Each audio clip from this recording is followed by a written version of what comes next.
Good evening, everyone. Welcome to the July 14th Lebanon City Council meeting. Our first order of business will be the Pledge of Allegiance. I pledge allegiance to the flag of the United States of America and to the republic for which it stands, one nation, under God, indivisible, with liberty and justice for all. All right, move on to the roll call members. Madam Clerk, the roll, please. Mike Kincaid. Present. Keith Campbell. Here. Sandra Jasanowski. Here. Dick Robertson. Here. John Copeland. Here. Sierra Messenger. Present. Robert Hawkins. Here. Thank you. And no minutes on this one, so we'll get those at our next meeting. Move on to old business. First item up is the funding request concerning the demolition and remodel of 312 Thompson Street. Derek.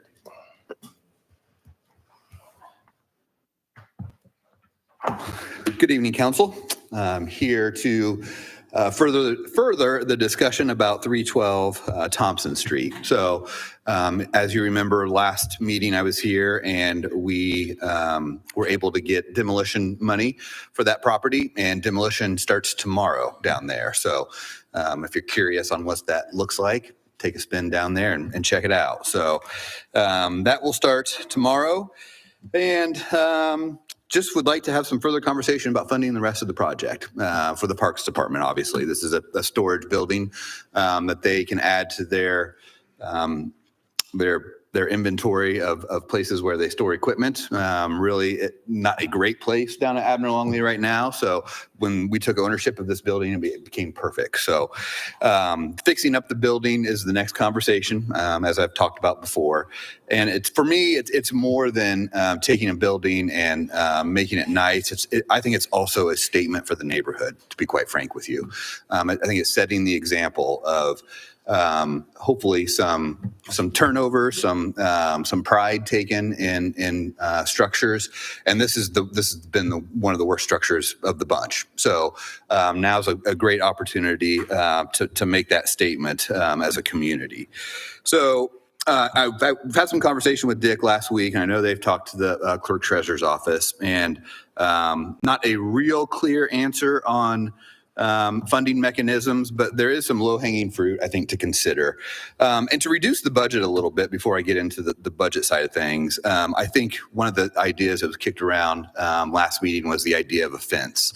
And the more I think about that, the more I've talked to John about it, and we've talked about it internally, I think you could save some money by not doing a fence. There isn't going to be any outdoor storage at this facility for now. Could be in the future, but if that happens, you look at a fence down the road. I don't know that a fence necessarily adds a ton of security. I think it's just another,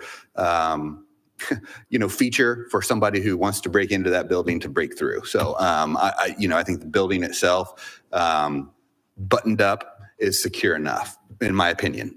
So that would save roughly, like we talked about last time, $60,000 to $70,000 into the project. So if you cut that out of it, we're really looking at about $380,000 with the demolition already coming out of the project.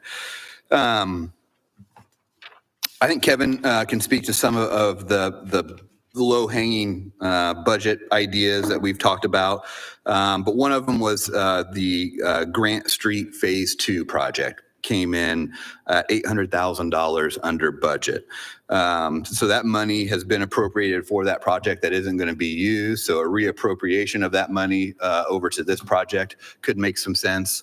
I'll let him talk about that a little bit further. And the other idea we had about is obviously food and beverage. Food and beverage, roughly, from what we were able to tell, brings in $40,000 a month, give or take. So it's roughly a 10-month project if you go the food and beverage route. And it looked like there was about $1.1 million in that account that hasn't been appropriated for 2025. So Tanya might be able to speak to that as well. But that's kind of the where we're at right now. Would like to get some further feedback from the council on if funding options need to be pursued. What is your desire? Derek, quick question for you. I had two thoughts just sitting up here as well. Obviously, this would be a new facility for our parks. And so I'm going to look kind of at John because I think, obviously that's a big number to take out of one fund, certainly all at once. Maybe this is done kind of in phases. I think there's a way to maybe do that. But I'm wondering if some of it would qualify for park impact fees as well. Obviously, we've been collecting those unless we're saving those for, I know obviously we're trying to build the West Side Park too, but I'm just trying to, between that or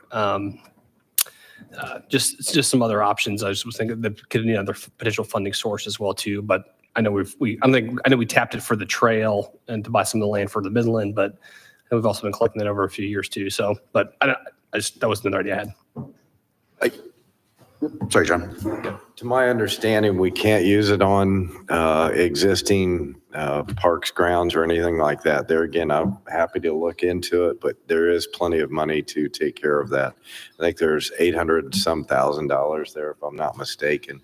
So But that I would was be wondering, great if we since it's a new addition to the park, that's why I would wonder if it would, obviously we can't use it for maintenance, agreed. but No, if it's a new amenity for the park. I think it's great. I just think the facility itself, we do store a Christmas tree. We store a bunch of equipment there. We are utilizing it as we speak. Thanks to you and Rob and the council's help with everything that we've been through.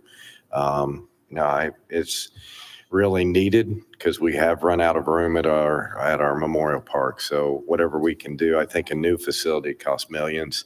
I think this is a great way. The only thing is how to finance it. If we can use park impact fees, which research it a little deeper and see if we can, I think that's fantastic. There are no other needs other than the new park that we have or the addition of the water park. And that ain't even close to what we would need for that. That'd have to be bonded or something like that, I would assume.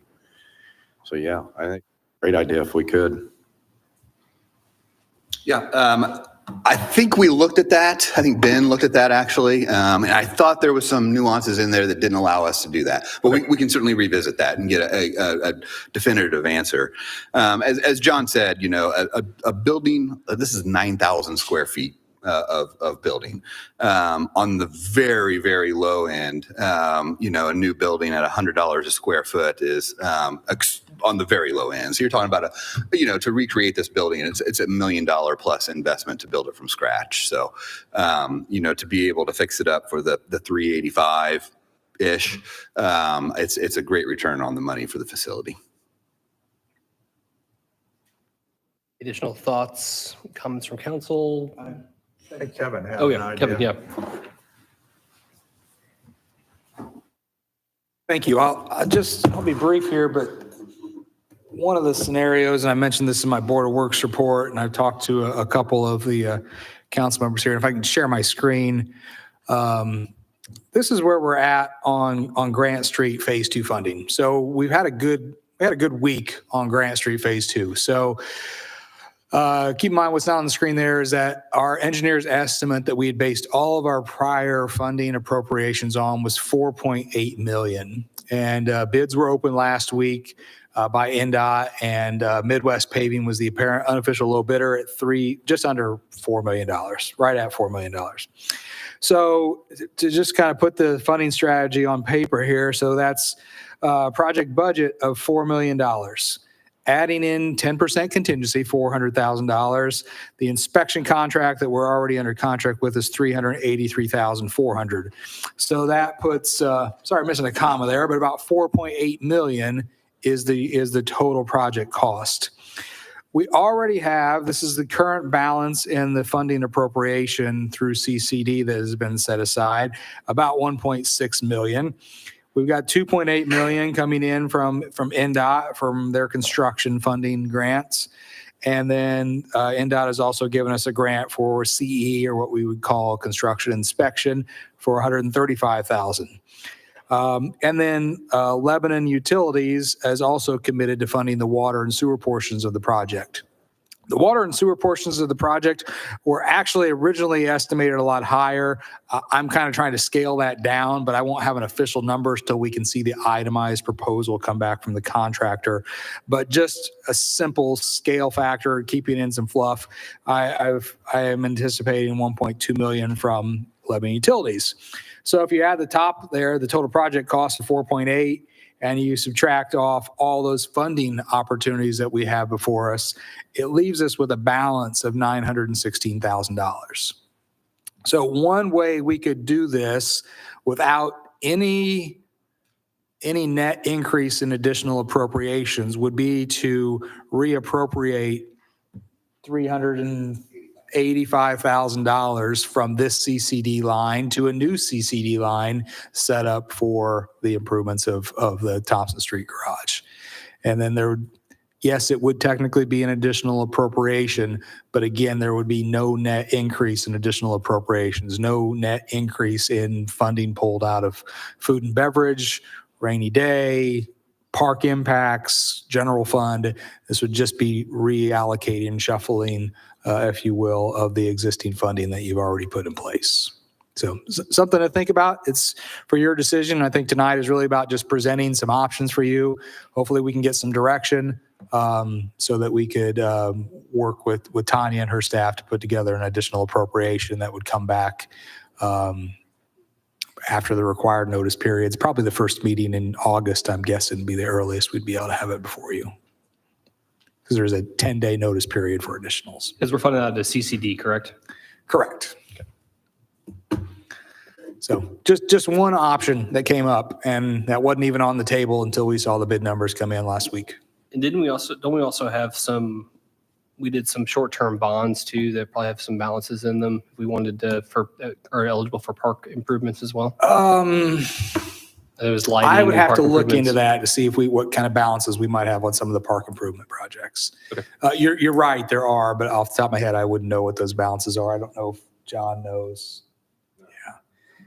Yeah. And I do believe park impacts, there's a very limited window what we can use park impacts. We can look into that again, but essentially it's not for maintenance, upkeep. It's for expanding the park offerings that we're offering to the public, which is why I think this would definitely be a gray area, but we could bring in some help to give us an opinion on that. I thought the park impact fees were that we could use it for land, for one. And then I thought the other was we could buy new equipment, like playground equipment, right? Yeah, it essentially, you create a plan that basically develops, I'm way oversimplifying it, but you create a plan that develops metrics to say, as the city grows, I don't know, the example might be that you need one basketball court for every 5,000 people. Yeah. And you set that plan in place, you approve it. Then the problem is that if there are already deficiencies in your number of basketball courts per population in that metrics, you have to build those outside of park impact fees before you could use park impact fees. Right. But then once you are up to the standard that you've adopted, you can then use park impact fees to expand those offerings to the public. I'm just not sure that maintenance facilities necessarily always qualifies. Additional playgrounds, additional sport facilities, things of that nature, additional mileage of trails, additional park acreage. It's for net new though. It's right? for net new. Yeah. So it's Yeah. if you had a 10 by 10 playground, you wanted to replace it, if you go 20 by 20, you could pay for the increase, but not the original 10 by 10. That's a good point. Yeah, it's for funding the increases, the impacts above and beyond what your existing measured metrics is. And essentially, it's meant to be a tax on development that as new homes are built, new population is brought into the city, we can use that money to expand the park system. So this is a little bit of I'm not saying he can't, but this is definitely a gray area that doesn't fit nicely into that system. But again, I have an option for you if you'd want to consider that. Again, we're still, as you mentioned, you asked me earlier, you're not giving up your contingency for Grant Street. No, we're still keeping 10%, which is a pretty healthy contingency now that we have a contract in place. We could fund that at 385 and still have additional contingency available for Grant Street if needed. And Kevin, you think And it's better to do it in one swoop versus trying to piecemeal it, correct? I think, yes, projects are never cheaper in the future than they are today. And I think phasing them in is never a cost benefit to you. So I think Derek hit the nail on the head, a 9,000 square foot building. I remind you that 5 years ago, we spent $700,000 to build a park restroom. I mean, that's the state of construction costs right now. And that was pre-COVID and all the cost increases we've seen. So, yeah, so never cheaper to build it in the future. So it's always cheapest right now. And it's an existing structure. We're really just talking about siding, roof updates, utility updates, making sure the electrical, the heating is all up to speed, and replacing doors and access controls, things of that nature, to just make sure that that building is easily secured and usable for the Parks Department. I believe you've come up with a really good solution to reappropriate already allocated funds. Very simple, very easy. So I'm in favor of that. Additional thoughts? We're just looking for direction, right? So if we're getting head nods, we can kind of move forward on the notices for that. If you guys all think that's the pathway to go. And I agree with Derek on the fence. If it's needed in the future, that's another project. Okay, we'll take that feedback and we'll start getting that plan in the works then. All right. Thanks for the direction. And thank you, Derek. I just want to say thank you very much. Yeah. All right, that concludes what I have for old business. Anything from the council? No, sir. Okay, new business then. We have starting off with some food and beverage requests. First up will be for LHS Music Boosters.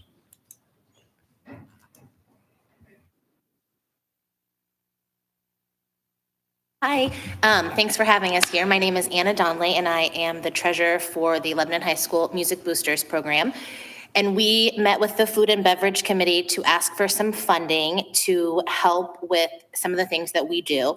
So Band Boosters is a 501c3 entity that helps support the Lebanon High School Music program. And one of the things that we do is actually run the concession stands at football games for Lebanon Middle School and High School, and track meets for Lebanon Middle School and High School.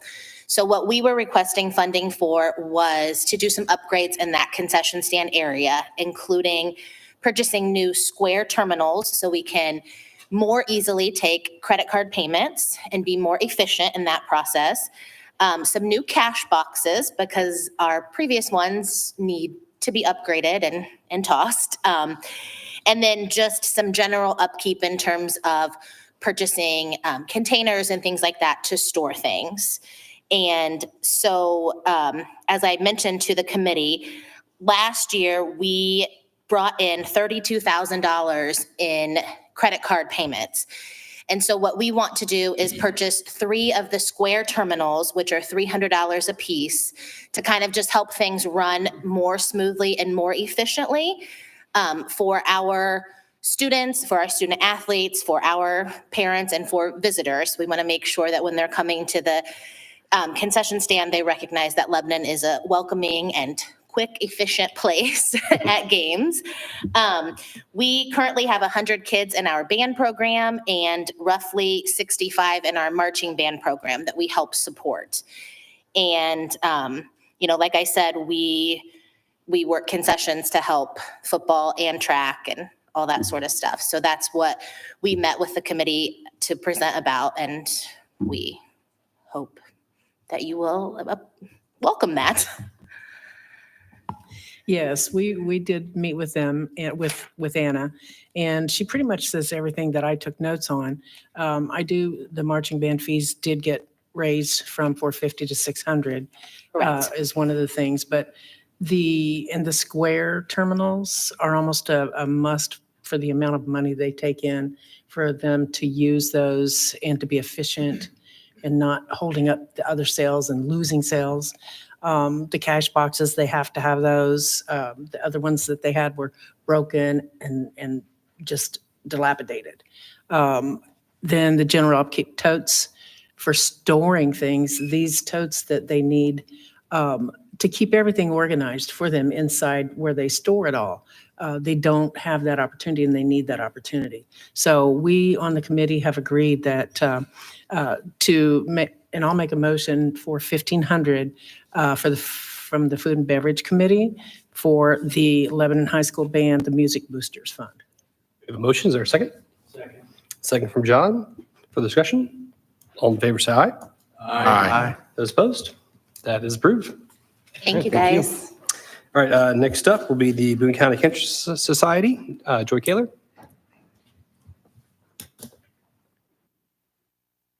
Hi, I'm Joy Kaler, the Executive Director of the Cancer Society, and I'm here to ask for money to sponsor the Battle of the Barbecue, which is August 9th. I've been here several times. It's our largest fundraiser. All the money we raise that day stays in Lebanon, well, in Boone County, and goes back to all of our Boone County patients, cancer patients, regardless of their income. It is our largest fundraiser. We receive no funding from the American Cancer Society, United Way, so we rely solely on donations, memorial donations, and fundraisers. So I always put your money to really good use. How many people did you have last year? Joe LePage had, you'll know what I'm talking about, but he had that drone, some sort of activity, and he said like 3,000 people were in the park from the hours of 5 to 7. So if you were there that day, there were absolutely 3,000 people in the park. So yeah, and I've seen a huge increase in my patients.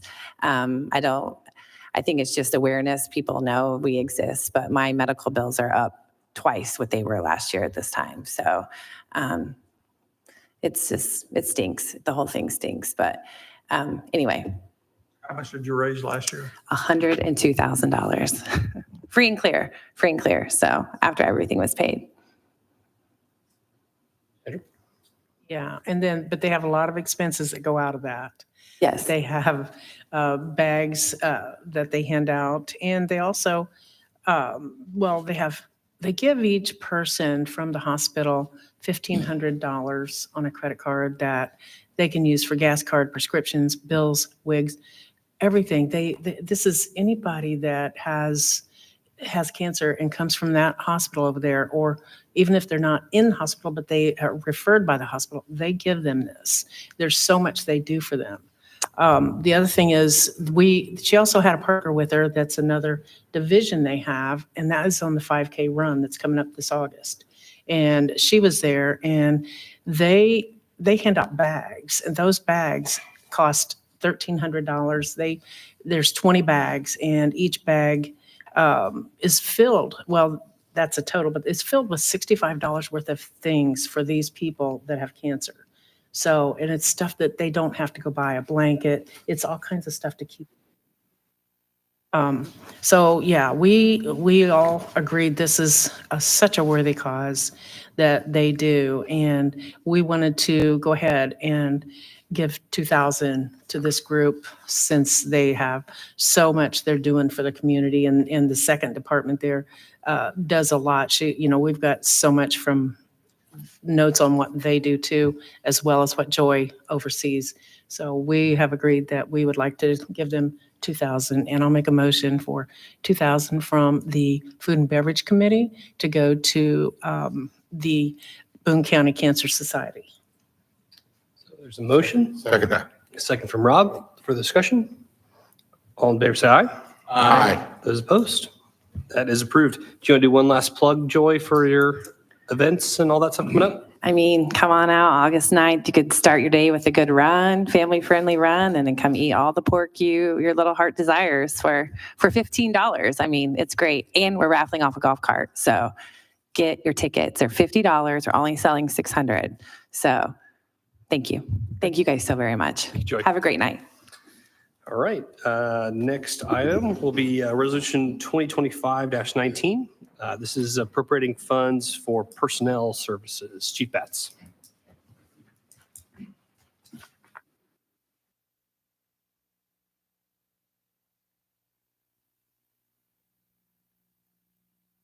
Good evening. This additional appropriation request is for a salary line for new recruit Ethan Shepard.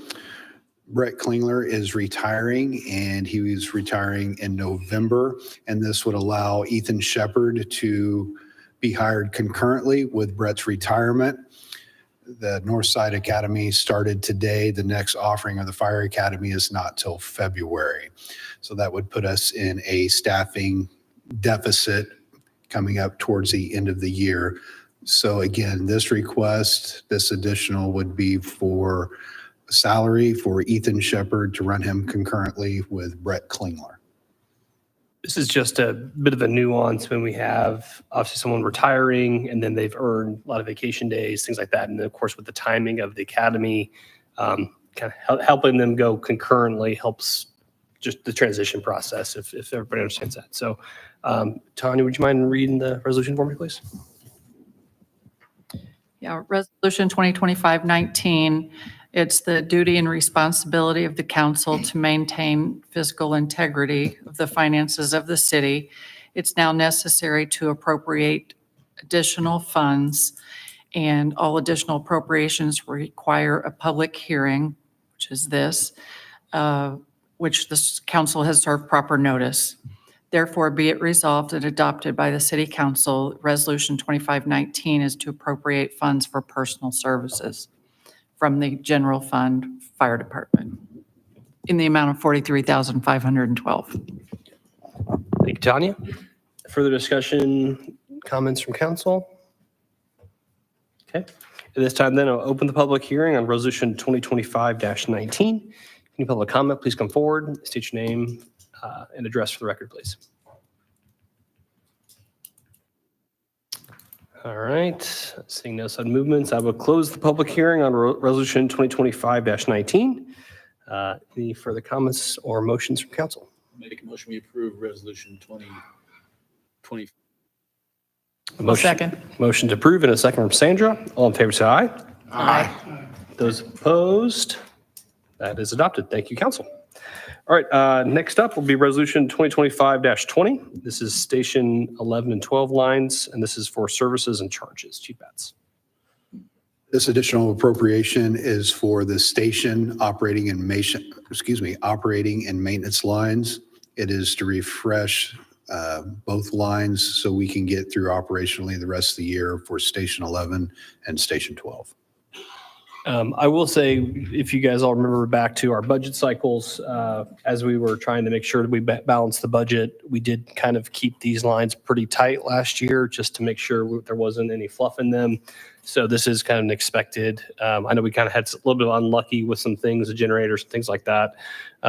So higher costs than we expected, unfortunately, in a tight budget line, essentially is what happened. So this is just to make sure that they have the funds there to get through the rest of the year on that stuff. So questions or concerns at this time? No, sir. Tanya?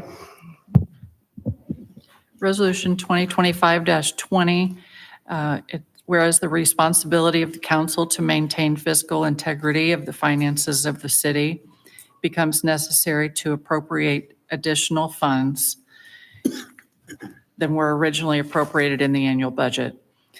Appropriations require a public hearing of which the council has served proper notice. Now be it resolved and adopted by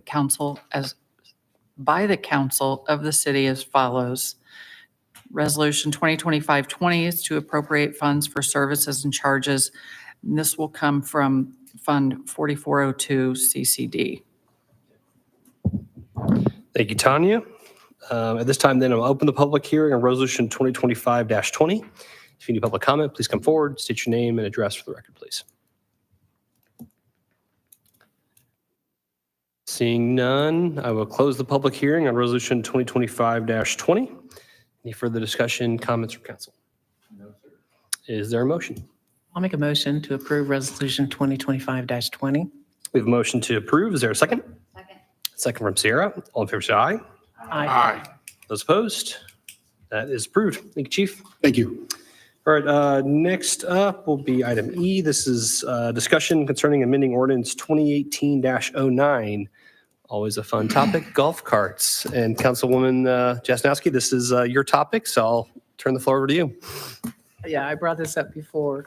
And since that time, I've talked to different ones, not everybody, but different ones regarding deleting Lafayette Avenue off of the current 2018-09, that ordinance. It's not there's no access from the highway.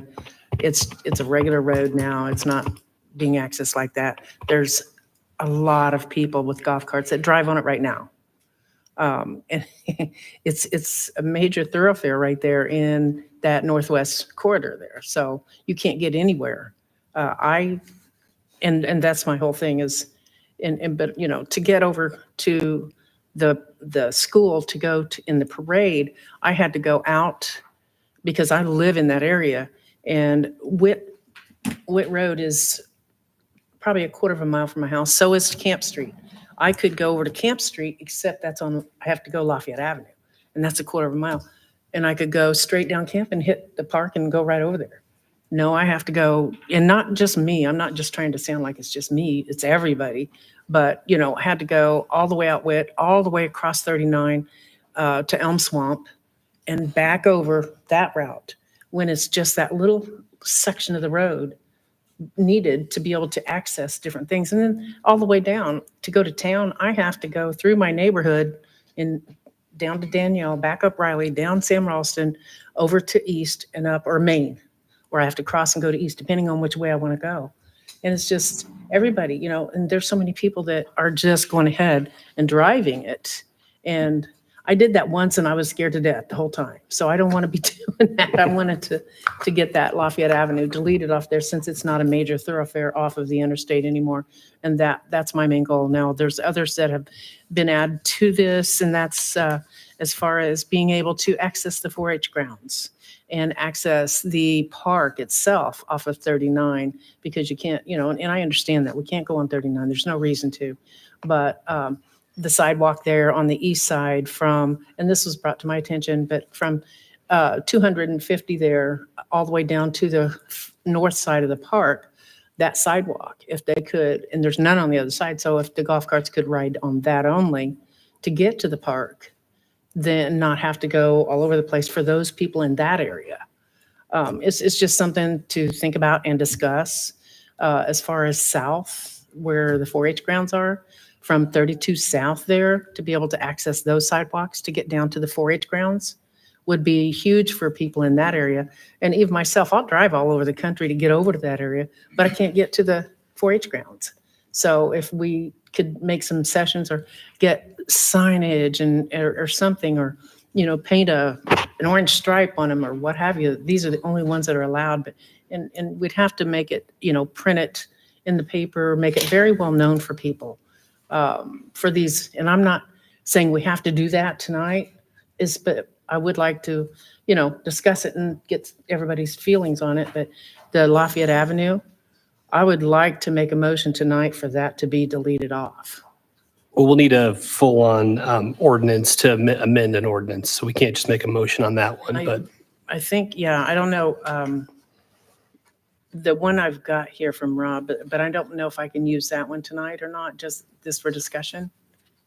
I mean, I just had this on the agenda as a discussion. I didn't have anything prepared. We have a draft of it? Yeah. Did it go out as a proposed ordinance or when? It did. It did? Okay. Do you want me to go through it? Or how do you want to handle I mean, because there's more changes with it, including all the trails that are in there too, right? Correct, yeah. I guess for the record, so initially, as I understood it, it was to delete Lafayette Avenue. Over the weekend, we had some additional comments came to me. I put together the draft that I circulated to everyone here yesterday afternoon. And essentially what we're doing is amending and replacing in its entirety the city code section 75.06, which does have the deletion of Lafayette Avenue. And initially, no golf carts were allowed to be traveled on city sidewalks, multi-use paths and trails. The additional language that was added is what Sandra was asking about, and it's right here, which it'll be the different categories. Yeah. So I guess the concern I had with having the ordinance tonight, well, one, I mean, we're trying to follow the rule of having things out by the agendas go out. So, but I do have concerns over allowing the golf carts on the trails. I think we've been very careful to, I think you're absolutely right. I think removing Lafayette Avenue from the ordinance makes sense now, right? Especially now that NDOT's changed how that road works now locally, frankly. So I think it's completely justified, but I do think the section about the trails is a very different, almost probably it needs to be its own discussion because that's a very dramatic policy shift. Whereas we've always been golf carts have to be on the road versus on trails and sidewalks. So, but So as far as the ordinance, can we amend what we have for the Lafayette Avenue? I mean, if the council's, again, I didn't notice it on the agenda as a first reading, but we can if the council wants to do that. Since we do have a draft that was circulated, if the council's comfortable with it, we can. If we do that, though, I would hope we would just make it specific just to the Lafayette section Yes, and remove yes. the discussion about the trail Okay. usage. But other than that, I mean, it's council's will. Did Derek want to say something about this? Because you ran up there really quick. Well, I'm just going to reiterate what the mayor just said. I would highly discourage allowing them on the sidewalks and trails. Lebanon, I've been to an actual golf cart community. My in-laws live in one, and infrastructure is built for the golf carts for sure, to be off the road. Lebanon is a hybrid situation, but if they are allowed on sidewalks and trails, I just think that's a huge mistake. Personally, I mean, most sidewalks in town aren't even wide enough to accommodate a golf cart, and you start allowing them on sidewalks, and the next thing you know, they're going through people's yards, and I just think that's a can of worms that should be left alone. Walking, cycling is for trails. Golf carts can use the road if they want to get somewhere, in my opinion. And as kind of the trail and sidewalk person for the city, like I said, I would just highly discourage the trails and sidewalk conversation. I would add to that because I do cycle all over town. I've been on every trail. I've also ridden on the sidewalk from 250 to the park on my bike. And, just looking at, if somebody had to pull over for me, they're going to have to pull over in somebody's drive, which might be okay, or somebody's yard. And, that could create some issues with people doing that. And once people see a cart on a sidewalk, then they're going to think they can do it everywhere. That's just the way folks are. So changing streets, that's good, but I'm not in favor of having them on a trail or a sidewalk. Even on East Street, the Northeast Street Trail, we have no golf carts posted every so often on post along that trail, just to, And reiterate. people have respected that, honestly. I mean, there was council members that were here when we first put in that was a kind of a fear of the residents, like, oh, this is going to become a golf cart avenue, right? And we put up those little signs and people respect that. So, but I do think if we started, well, it's this part of the trail and it starts to get really confusing. It starts getting really muddy. So I just like to add a couple things to this. Nobody wants to advocate golf carts and stuff all on sidewalks all over town. This is just identifying two areas of concern where people have a hard time trying to get to the community. Okay. The people that are up north around 250, up in the area where I live and up is where we're going to be adding more homes up there. There's going to be more people are going to be having golf carts, and they're going to be wanting to try to get down to downtown or not downtown, but what I'm going to say is try to get to Walmart or try to get to Kroger's or convenience store or maybe the Dairy Queen or whatever, in some fashion to get there. And the whole idea was that if we could allow them to do that, okay, with the idea that they have to yield and stop for pedestrians and yield to pedestrians and bicycles. Yeah, they may have to pull off somewhere, but they need to use a little, and we know people don't use common sense, but if you could use common sense and pull off into somebody's drive or street or somewhere to let the person go by, that would be great. And that was the thought, was to try to give people that opportunity to get to those places on the north side of town. Because right now you have to go all the way around.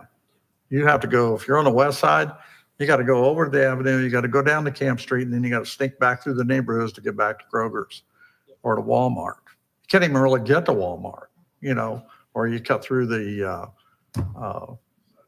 Chipotle's to get to Walmart if you come in that way. And you just can't get there. And Well, they can, they just get in their car. Well, Go to Walmart. I understand we got a car to do that, okay? But years ago, we opened our community up to golf carts, okay? To allow people that opportunity to save from using the car, to enjoy that ride and expense, a cheaper way to travel. We did that. So now that we did that, we got to provide that somewhere. Now, the other thought of besides the 39, okay, is Indianapolis Avenue going to the 4-H grounds. You can't get to the 4-H grounds in a golf cart. There's no way to get there. Indianapolis Avenue is off limits. You cannot get to the 4-H grounds. There's no way to get there. We could do something like we did with Lafayette Avenue and say, hey, we think we're okay taking this off. I mean, we could change the ordinance if we wanted to and allow them to drive on Epps Avenue if that's the goal. I took the liberty to drive out there today. I've been thrown up several times after discussions of this just to see, We got a 30-mile-an-hour speed limit in town in just about every street in town except for the 20-mile-an-hour in the subdivisions, okay? You got 30 mile an hour on Indianapolis Avenue all the way out to Hendricks Drive. From there, it's 40 mile an hour out to the interstate. Okay. I know turns the interstate traffic coming in, they're coming in awfully fast. Sometimes they do. Yeah, I understand that. I come in that way a lot myself. Okay. But there's no reason there's no posted speed limit out there until you get to about the county 4-H grounds, down by the county highway garage. So there's no reason a speed limit sign can't be posted at there 100 south. There's no reason we can't lower that 40 to 30. There's no reason we can't post a sign up there that warns them about golf carts on the highway. Yeah, and that road's wide enough that you could drive down to there. And there's times where you would not want to be on there on a golf cart when the interstate's closed and traffic's coming in there. I realize that point. I'm not trying to, I don't want to encourage them to use it all over the place. But I will make the comment, we got a lot of miles of trail across this community, okay? They're not being utilized a lot. Few bicyclers, a few walkers, and there's a lot of the trail that's not being utilized. And you might want to think about it. There's no reason we can't set a low speed limit for them.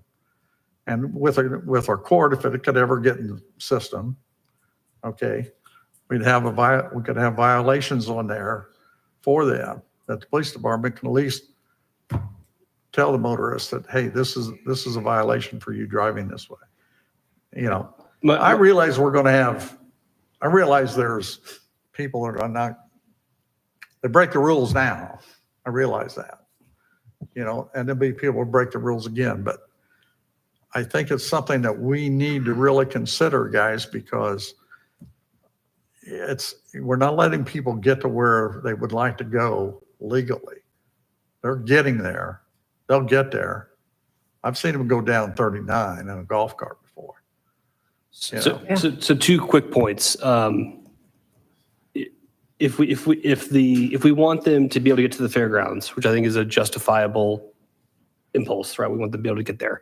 We have the authority today, just like this on Lafayette Avenue. We could remove the Indianapolis Avenue from the excluded roads for it, right? So I think that's a better solution than allowing them on the pass if that's where direction we want to go. With 39 and the access there, Obviously, we're having discussions right now with the state because obviously the state currently prohibits golf carts on state highways. But if we go through a relinquishment process and 39 Lebanon Street becomes a local road, then that no longer applies, right? So I would say that as things are changing, obviously we passed this in 2018, we're now making a decision here in 2025 to add Lafayette Avenue back in. That as those things change, that the policies there can change with it. So I understand that people want it today and they want it now, but I think we've got to balance. Again, we have a hard rule that we can't have them on state highways.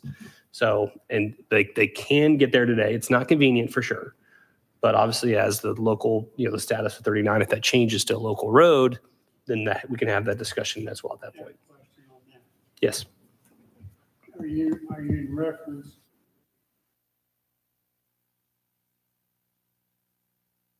Yeah, the relinquishment, yeah. I'm against that from day one.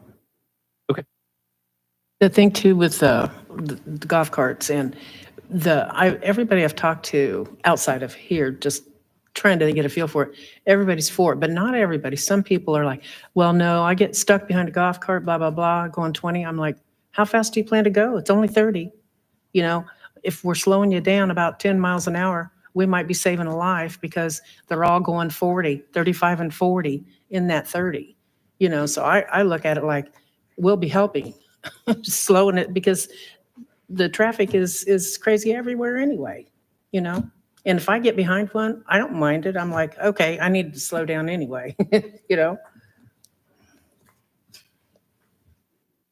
further discussion? How does council want to move forward? I think the main thing for this amendment to the golf cart usage, okay, is the allowing the use of Lafayette Avenue. If members of the council don't think that the other is appropriate at this present time, then we probably ought to eliminate that. But I want everybody to remember, we're not accommodating our people by taking this out. And well, there's things that I think we can do to make it work, okay? But I just think that we're not doing it justice. Well, we are accommodating the walkers and the cyclists.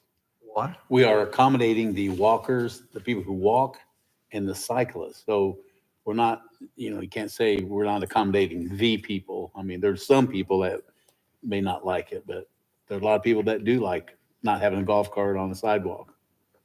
Well, I understand. Yeah. I understand. I don't have a problem. Council President, I'm just trying to are you okay? figure out how we can get them to the north side of the community. As the north side of the community is going to grow, how are we going to get them there? 4-lane 39 is not the place for a golf cart right now. I can tell you, in late afternoon is not a place for a golf cart. I'm looking to you because obviously we try to set the agenda. It's your call if you're okay reading on a first reading and we can bring it up next time.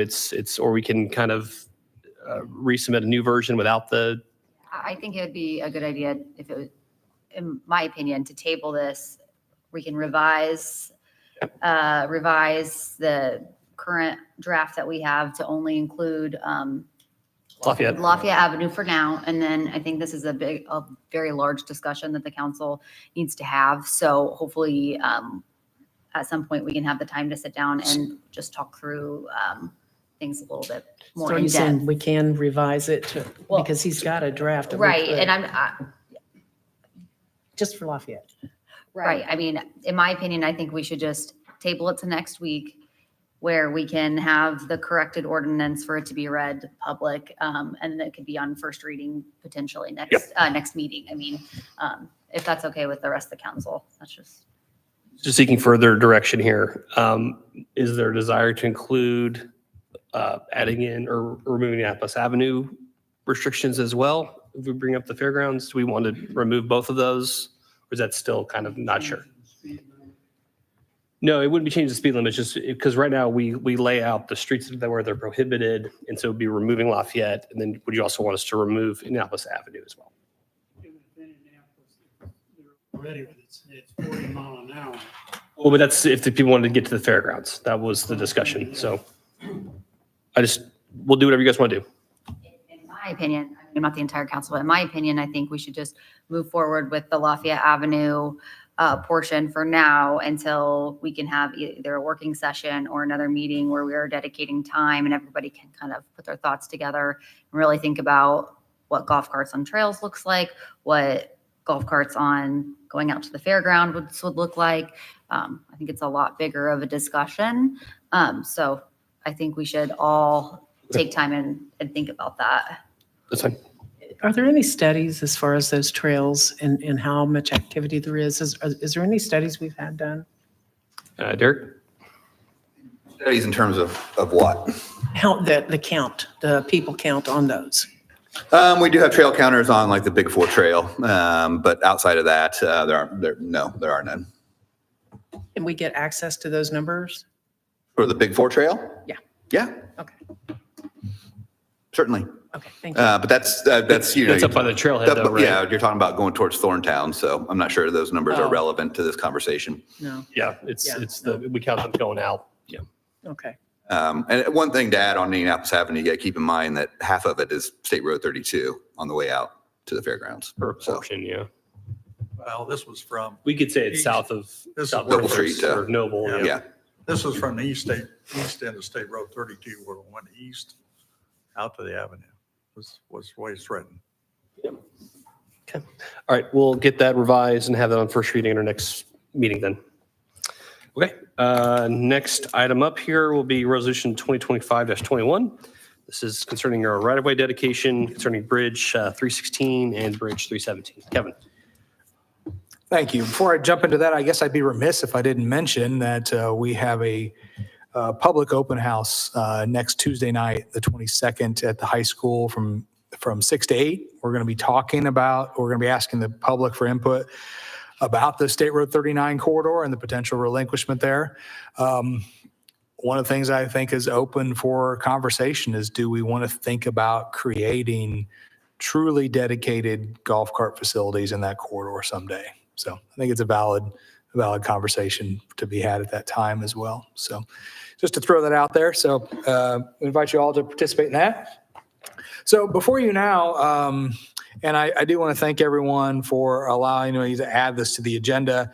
We originally thought this was a Board of Works item, and then our legal counsel told us that they felt like this needed a resolution. This is a little bit of a unique item. This is normally we or the Board of Works is accepting right-of-way dedications. Earlier tonight, the Board of Works did vote, just to make sure we have all our bases covered, to dedicate these rights-of-way to the county. But again, we feel it's appropriate, based on our legal counsel's opinion, that we do a resolution to this effect as well. So if you, a little bit of background, there were two bridges that we built over the last 3 years. The bridge number 16, which is Elmwood Drive over Small Reynolds Ditch. Bridge number 317, which is the Wood Road Bridge, also over Small Reynolds Ditch.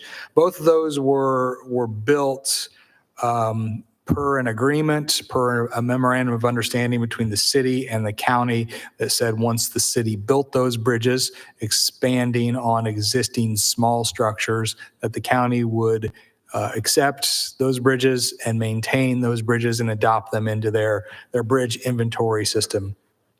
So as part of that MOU, part of that agreement with the county, they asked that we dedicate right-of-way back to them, right-of-way just governing the bridge structure itself. So there are two structures that as I mentioned, Bridge 316, and I'll share my screen here. So that's Bridge 316. That was the one that was replaced at the north end of Ulen. It's kind of hard to see there, but the creek is kind of through the dark area there where you see the trees. The pin is dropped right on the middle of the bridge. To the south is the town of Ulen. To the north is the Elmwood neighborhood, and that is their only access into that neighborhood. So that's Bridge 316. This is the right-of-way dedication. We're talking about a whopping 2 parcels that are about 0.014 acres apiece. So we're talking about 0.028 acres of right-of-way that we would be dedicating back to the county. Again, this is Bridge 316. Jump back to here, look at Bridge 317. Well, so this is Witt Road Bridge, Bridge 317, also over Small Reynolds Ditch. Here is the attachments associated with this description, the dedication of this parcel of ground as well. So also a relatively small parcel of ground. I'm sorry, I can't seem to quickly locate the acreage. 0.15 acres is what's dedicated here. So a little bit larger bridge than the bridge on Elmwood Drive. So again, this is per agreements that we've already put in place with the county that we would dedicate these right-of-ways back to them in exchange for them maintaining these bridges in perpetuity. So we would ask for your support of the resolution before you making that dedication. So I also want to give some background too. So right now, based on state code, any bridge over 20 feet, the county is required to maintain. And so the issue we had with these small structures, or they were less than 20 feet. And so the county's like, they're yours. And we're like, oh, okay.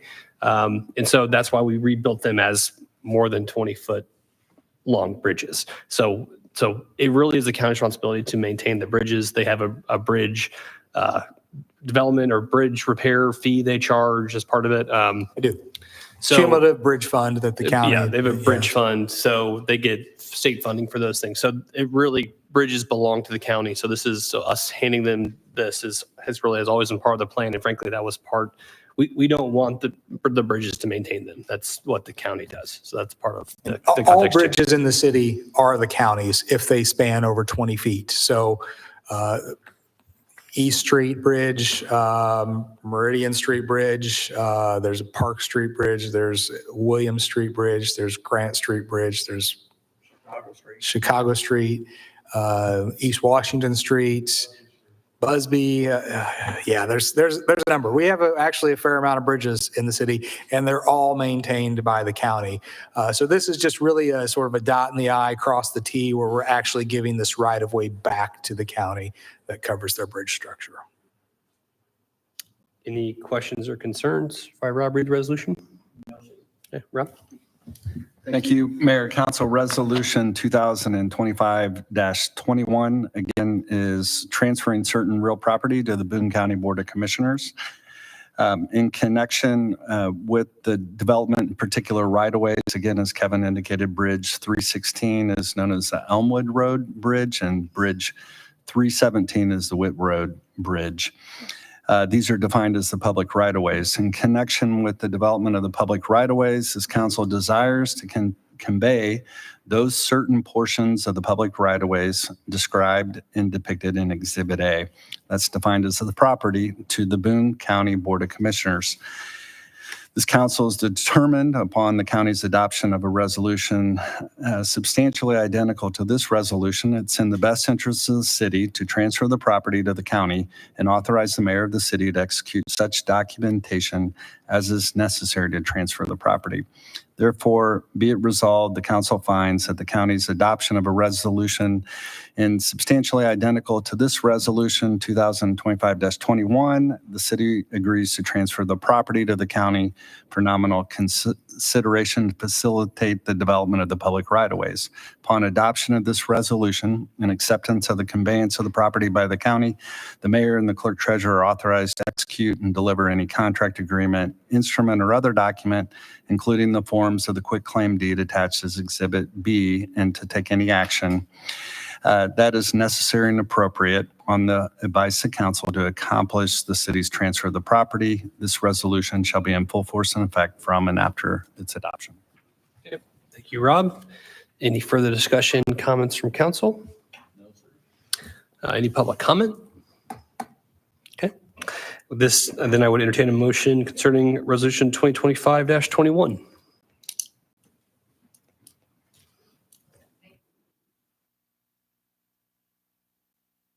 A motion Second. to approve, second from Sandra. All in favor, say aye.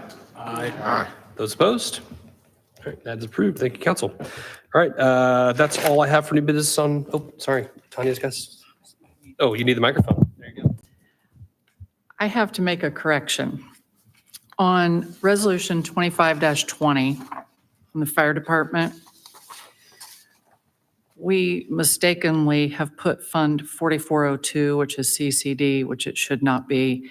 It's the general fund, it's 1102, and it's from COIT for their maintenance lines. So I will redo this and we'll just bring it back. Let's do. We can. Actually, Okay. Let's make it a, or recommend a scrivener's error. Is that actually appropriate? Yeah, I think we could do a formal amendment and note it and then as a scrivener's error. Yeah, okay. So let's, concerning resolution 2025-20, we want to amend the line section 2 to where it should properly read 1101 general COIT as a scrivener's error, changing that from the fund 4402 CCD, which was incorrect. So, Is it 1101 or 02? 11-0. oh, sorry, 1101. Yeah, I you said did. 1102. Yeah, I Oh, wrote I'm that. sorry. No, it's wrong.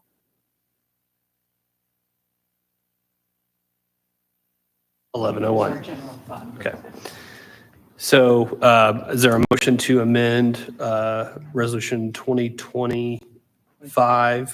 Make a motion, we amend Resolution 2025-20, Section 2, say 1101. Got it. Correct. I'll There's a second. motion and a second. All in favor, say aye. Aye. Those opposed? And then I guess we'll do a formal motion to approve as amended then. Is there a motion to adopt or resolution 2025-20 as amended?